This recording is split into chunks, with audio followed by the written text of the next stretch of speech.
Muchas gracias. En primer lugar, darle las gracias a todos ustedes por estar aquí, atendiéndonos, escuchándonos y, por supuesto, a Conecta una vez más, un año más, por darnos la oportunidad de estar aquí. Soy Antonio Gracia, director de marketing de Enhaus Interactive. Enhaus Interactive, muchos todavía nos recordáis como Presence Technology. Y de lo que voy a hablar es que efectivamente está claro, ¿no?, que lo que es toda la realidad digital, toda la realidad tecnológica, pues está cambiando y nos está afectando en nuestro día a día, tanto personal como profesional, y bueno, pues nos está invadiendo todo, ¿no? No cabe duda que el acceso inmediato a la información, la trepidante evolución de la tecnología y todo lo que es esta cultura de innovación en la que estamos inmersos, pues está creando como un nuevo paradigma que está marcando un poco las reglas del futuro, ¿no? Realmente es de esto de lo que yo me gustaría hablar, más que hablar de productos y tecnologías concretos, que Enhaus las tiene en este mundo de la inteligencia artificial, pero eso si acaso lo dejaríamos para el final, ¿no? No cabe duda que toda esta evolución de la tecnología va a una velocidad de años de perro. Por eso he puesto el perrito este tan mono, ¿no? Es decir, suceden tantas cosas a diario que realmente parece que en un año hubieran pasado 7, con todos los avances que nos estamos encontrando a diario. Y es verdad que todo esto pues, nos está condicionando la forma en que nos relacionamos, la forma en que interactuamos. Ya se está hablando que en las próximas décadas vamos a estar pues, rodeados de coches que se conducirán solos, coches autónomos. Estamos hablando de ciudades que van a tener asistentes virtuales a los que vamos a darle las instrucciones por voz y van a hacer todo este tipo de cosas por nosotros, ¿no? Profesiones que van a desaparecer, como van a tener el mismo fin que han tenido en el siglo XX otras, como han podido ser pues, los serenos, las operadoras telefónicas, los trabajadores de las oficinas de correos que clasificaban las cartas y demás, ¿no? Y es que el futuro realmente ya está aquí y el futuro nos está invadiendo y cambiando realmente pues, todo lo que son los conceptos de nuestro día a día, personal y profesional, y de la experiencia del cliente. Nadie duda que la inteligencia artificial, los robots, van a estar ahí para, digamos, implantarse, como sucede con la mayoría de las tecnologías. El móvil es un claro ejemplo de con qué rapidez adoptamos e implantamos tecnologías. Yo en un foro que tuve hace poco pregunté a todos los asistentes y decía, ¿quién de vosotros sería capaz de salir un día sin ropa interior o sin móvil? Y nadie optó por la segunda opción, nadie. Entonces, fijaros hasta qué punto somos dependientes de este tipo de tecnología. Y eso que el smartphone lleva con nosotros escasamente una década. O sea, ¿qué será lo que consideraremos imprescindible pues en el año 2025, que está a la vuelta de la esquina, prácticamente, ¿no? Entonces, y esto no es lo más inquietante. En libros como en este que recojo aquí, se analizaban un montón de actitudes, entre otras, se decía que el 46% de las personas que recogían el estudio que elaboró este libro estadounidense, muy interesante, recomendable, decía que el 46% de las personas no podían vivir sin el móvil. Vivir, se dice pronto, ¿no? O sea que es una barbaridad. Incluso muchas de esas personas decían que preferirían sufrir ellos una agresión en sus propias carnes antes de que le pasara algo a su teléfono móvil. Yo esto se lo comenté a mi jefe, que no sé si estará por aquí, y dice, bueno, yo con el teléfono no, pero con mi tablet sí. O sea, que, vamos, que no le pase nada, ¿no? Entonces, es espectacular cómo todo esto nos está influyendo y nos está imbuyendo en nuestras vidas más rápido de lo que creemos, ¿no? A lo largo de los siglos hemos sido adictos a muchas sustancias, no los que estamos aquí, nosotros no, pero en general, en la historia, ¿no? ¿Y ahora a qué somos adictos? Pues a este tipo de cosas, desde hace tan solo 2 décadas. Y realmente, claro, todo esto por debajo, las grandes corporaciones, estas grandes multinacionales tienen no solo expertos, analistas, científicos, técnicos de primera calidad, también tienen los mejores especialistas en marketing que saben qué teclas tocar para engancharnos y hacer que consumamos sus productos y servicios durante horas, semanas, días, en fin. Todo esto está como muy estudiado, ¿no? Y es que realmente las cosas afectan muchísimo. La hiperconectividad, el smartphone, el móvil, es algo que no solo ha cambiado la forma en que nos comunicamos, que eso es evidente y obvio, la fotografía es como muy ilustrativa, ¿no? También está cambiando la forma en que nos enfadamos, la forma de enamorarnos, todo lo está cambiando los dispositivos y la hiperconectividad. O sea, realmente estamos teniendo una dependencia tal, con las grandes ventajas que esto tiene, pero también estamos perdiendo muchas cosas. La capacidad de concentración en muchos casos, y no me voy a referir a si vamos en coche, por supuesto, pero la capacidad de comunicarnos cara a cara, el diálogo fluido, la empatía, eso que antes era habitual, también se está perdiendo. Esta capacidad de empatizar, por cierto, es muy importante porque es en la que fundamentalmente ahora mismo nos diferencia de los robots, de la inteligencia artificial, y es lo que muchos dicen que va a ser el punto clave, ¿no?, de estas tecnologías. Yo cuando me gusta hacer un paradigma con lo que sucedió en el siglo XIX, para que entendamos mejor cómo evoluciona esto de rápido y cómo se nos viene encima este tsunami de las tecnologías, ¿no? En el siglo XIX no existía el concepto del tiempo, ese concepto como entendemos nosotros ahora, ¿no? Realmente el futuro se veía como muy borroso porque realmente cada país, cada ciudad tenía su propia hora. Manejaba la hora de España, no era la misma a lo mejor en Madrid que en Barcelona, que en un pueblecito. Se regía normalmente, o que en otros países, por el sol del mediodía. Esto era lo que marcaba la hora, era un concepto puramente local, e incluso en muchos pueblos, en muchas ciudades, la hora la marcaba la que marcaba el campanario de la iglesia del pueblo. Esa era la hora fundamental local. Cuando un forastero acudía a estos lugares en el siglo XIX, lo primero que hacía era, si lo tenía, ajustar su reloj a la hora local. ¿Qué más le daba a él la hora que hubiera en su lugar de origen si no iba a conectar con nadie, ni iba a hacer nada respecto a ahí? Entonces todo esto fue transformándose con la llegada del ferrocarril, que hizo el mundo más estrecho, lo acercó mucho más y creó el concepto de la puntualidad. La puntualidad no existía, no era un concepto que se manejara en ningún caso. Se inventó en el siglo XIX, precisamente hace 2 décadas, para que los trenes no chocaran, ni más ni menos. Entonces, este tipo de innovaciones, de cambios, pues alteraron a la gente, fueron realmente algo que, inaudito para muchas personas. Decían, bueno, ¿esto qué va a pasar, ¿no? Yo recuerdo, por ejemplo, leí que cuando en 1820 se implantó el primer ferrocarril entre Liverpool y Manchester, 54 kilómetros de distancia, la gente estaba aterrada. Decían, se aplastan los pulmones con la velocidad que coge esas máquinas. Hacer el recorrido en 2 horas y media, cuando de Manchester a Liverpool se hace en la mitad en un coche de caballos. Esto es una locura, se nos van a aplastar los pulmones y esto puede ser nefasto.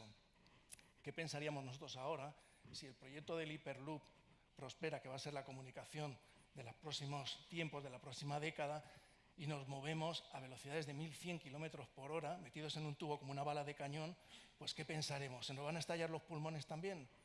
Pues todas estas cosas van a llegar más rápidamente de lo que pensamos. Lo vi hace poco, además, en un reportaje del Instituto Tecnológico de Massachusetts, donde hay españoles trabajando en proyectos de este estilo, entre ellos el del Hyperloop, ¿no?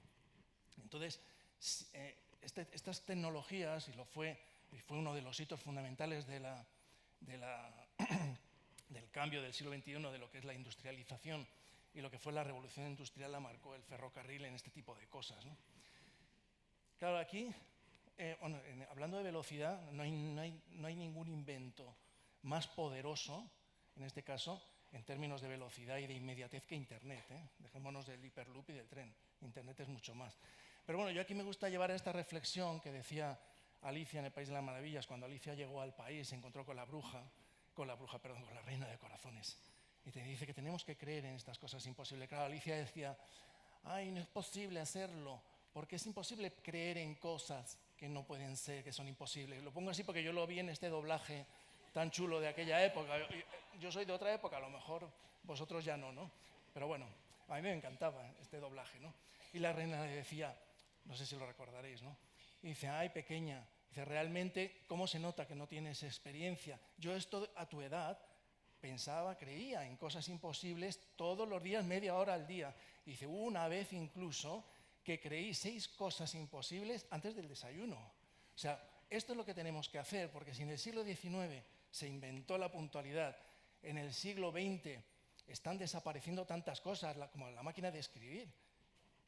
bueno, algunos los más jóvenes igual no sabéis que eso existía. La máquina de escribir, el Tipex, que era el corrector ortográfico de la época. ¿Eso lo conocíais? Yo escribo Tipex en el corrector ortográfico de Google y no me lo reconoce. Y antes era pues ese cacharrito blanco que poníamos para rectificar, ¿no? Tantas cosas se han ido perdiendo en, pues no sé, la fotografía analógica, las cabinas de teléfono, en fin, infinidad de cosas que sin darnos cuenta vamos dejando atrás más rápidamente y de una forma más natural de lo que muchas veces pensamos, ¿no?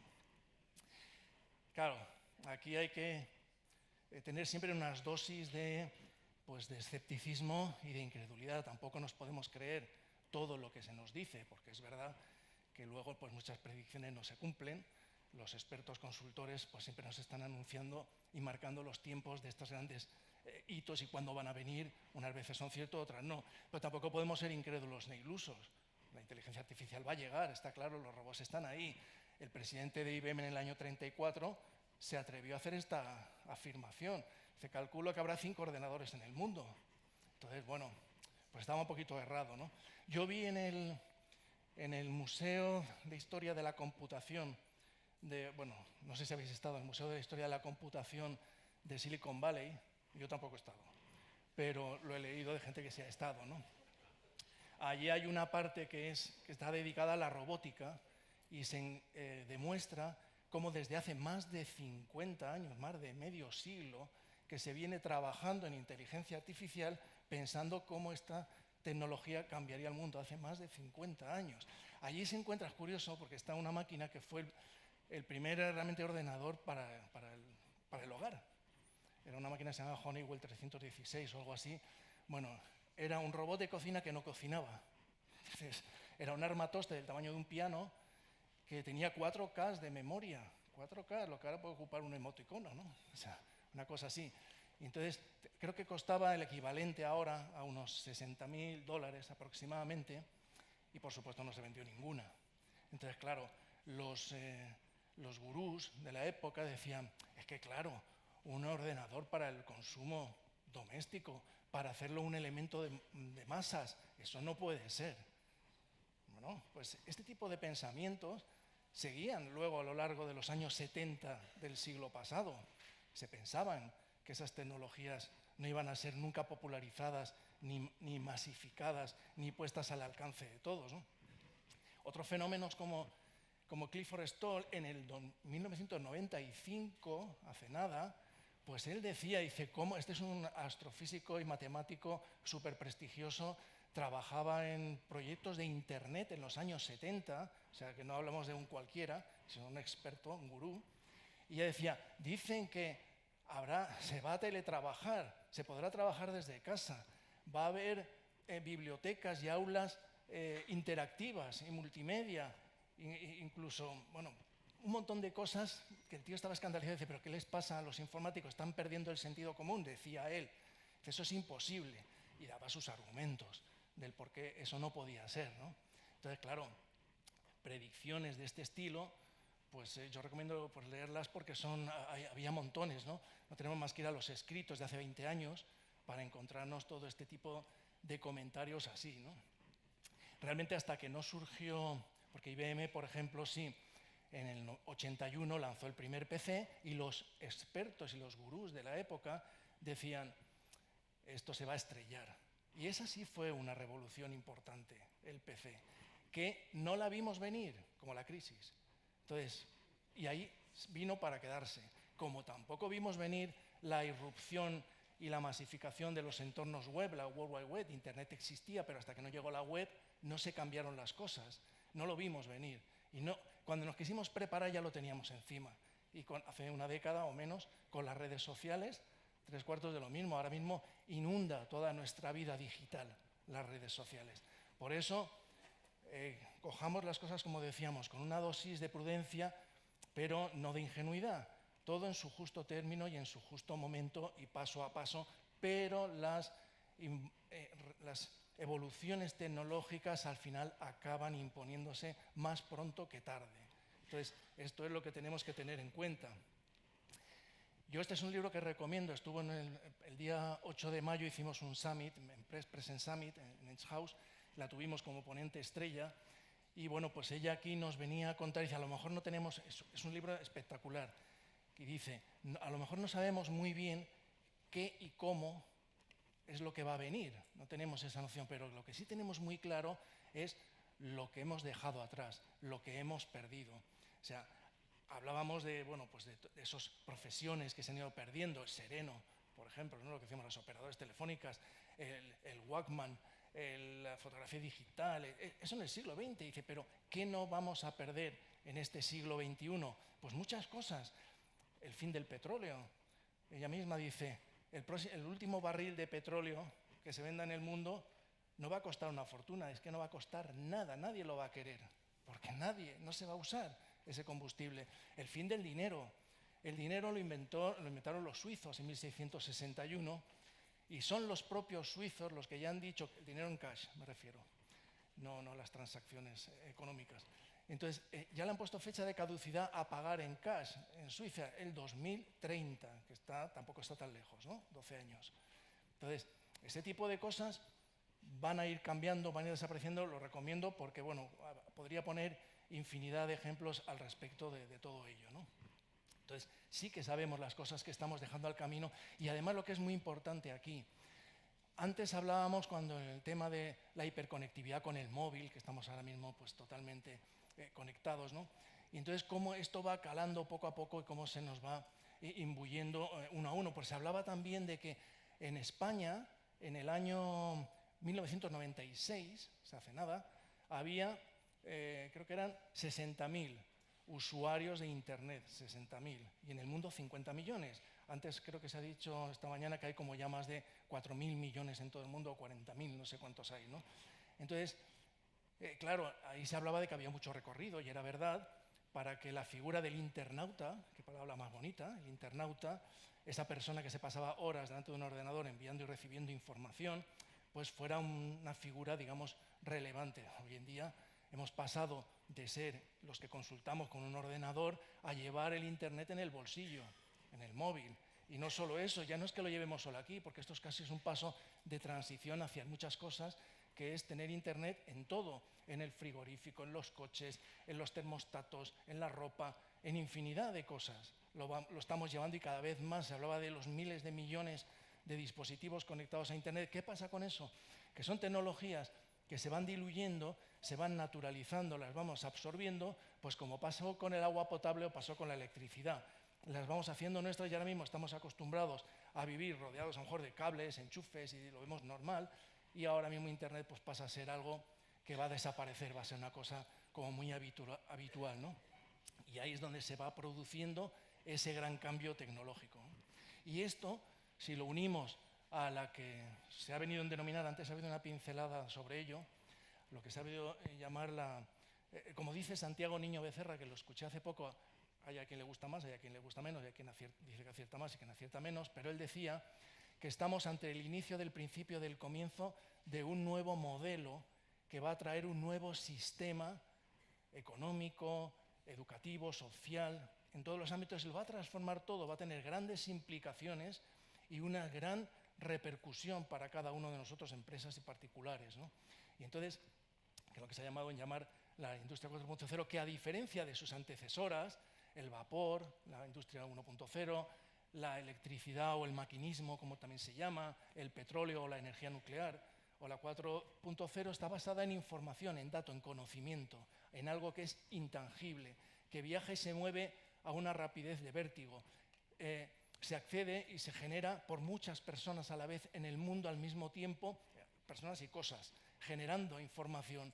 Y eso es algo que va retroalimentándose continuamente, creando como dice él, círculo vicioso o círculo perverso, como lo queramos ver, ¿no?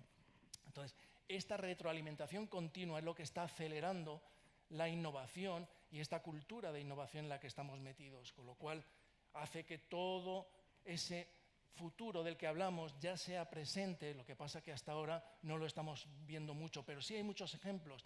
La industria 4.0 es la automatización de los procesos y se ha hablado aquí bastante de ello. Es todo lo que tiene que ver con el aprendizaje colaborativo, es decir, máquinas que imitan, miran, aprenden y mejoran los procesos. El machine learning, el deep learning y todas estas cosas es otra de las grandes influencias que está habiendo. Estamos hablando de la inteligencia artificial de segunda generación, que son robots, máquinas dotadas de tejido blando, que van a ser capaces de hacer las cosas complejas que a día de hoy no son capaces de hacer, porque la inteligencia artificial todavía la estamos dedicando a las cosas sencillas. Pero esos procesos complejos, avanzados, ya se están empezando ya están empezando a ser posibles. Es la trazabilidad total, desde que nace el ternerito de la vaca, lo que pasta, dónde está, qué come, qué vacunas tiene, dónde lo sacrifican, hasta que llega a los envases en las tiendas, conoceremos la trazabilidad total de todo ese proceso. Por supuesto, es el Internet de las cosas, que se ha hablado aquí también de toda su gran evolución y se conoce, ¿no? Las posibilidades de que la ropa lleve microsensores, que cuando lo echemos en la lavadora comunique con la propia lavadora y sepa la dosis que tiene que poner de agua y de detergente para que esto sea óptimo. Este tipo de cosas ya están también ahí, están al caer, ¿no? Y así podríamos poner muchos ejemplos, unos detrás de otro, de lo que implica esta industria 4.0, ¿no?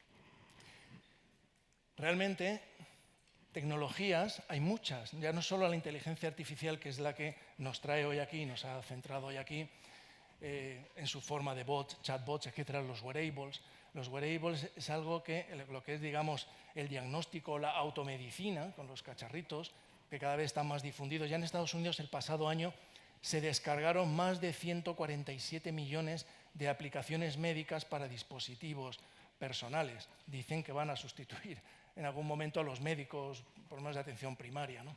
Entonces, porque medicina es uno de los ámbitos donde más está viéndose la evolución de estas cosas, por ejemplo, la inteligencia artificial con robots de alta precisión para la microcirugía, que asiste a los propios cirujanos en las operaciones, o enfermeras con asistentes virtuales para asegurar y no errar en la dosificación de los tratamientos que tienen que dar.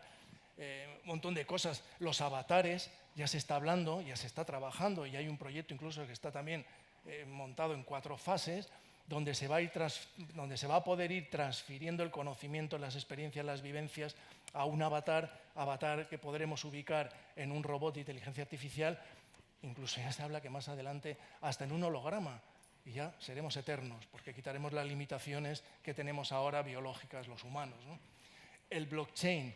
En este evento que os comentaba del pasado 8 de mayo, que hicimos el Present Summit, iba centrado sobre el blockchain relacionado con el contact center. Blockchain va a ser un facilitador de todos los cambios, una tecnología donde las cosas suceden a la vez, sin intermediarios, sin dependencia, sin esperar a que alguien dé una tecla para que se ejecute el siguiente proceso, sino que todo va previamente pactado y consensuado. Hablo del blockchain para entornos corporativos, empresariales, que es donde no relacionados con las criptomonedas. Entonces, todo esto hace que los desarrollos sean más rápidos, más eficaces, más resolutivos y más económicos. Este va a ser el gran disruptor desde nuestro punto de vista, ¿no? Y bueno, la neurociencia, no sé, las enfermedades mentales ya no se van a tratar tomando una pastillita o haciendo un tratamiento psicológico. Lo que va a ser es con un implante cerebral y estímulos eléctricos, de manera que un algoritmo de inteligencia artificial detectará cuando se produzca una crisis, corregirá los parámetros y el sujeto estará de nuevo en plena forma, ¿no?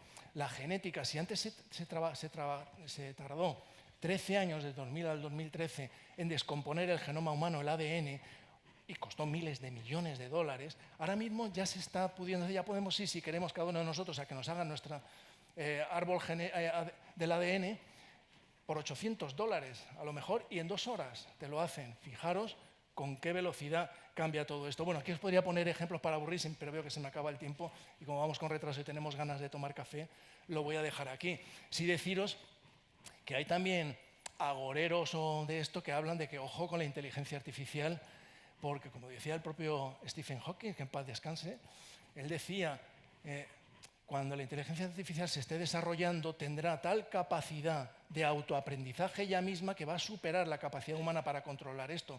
Hay quien dice que esto no va a ser así, pero Bill Gates decía, hay que poner mucha atención a esto, cuidado con esto. O sea que hay grandes del lado oscuro y otros del lado no tan oscuro que dicen esto, y hablan de 2050 como punto de inflexión para este cambio tecnológico, donde esas capacidades que ahora se le echan en falta o que se dicen que van a ser imposibles en la inteligencia artificial, también se consideren, que se iguale al humano, no solo en capacidad de trabajo, sino en absolutamente todo.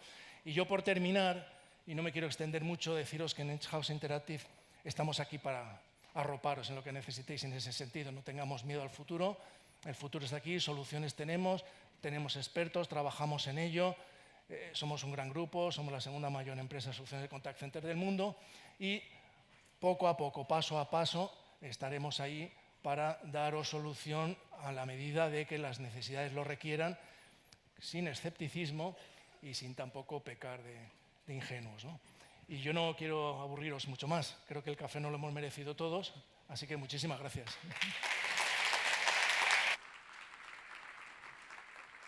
Muchas gracias, Antonio.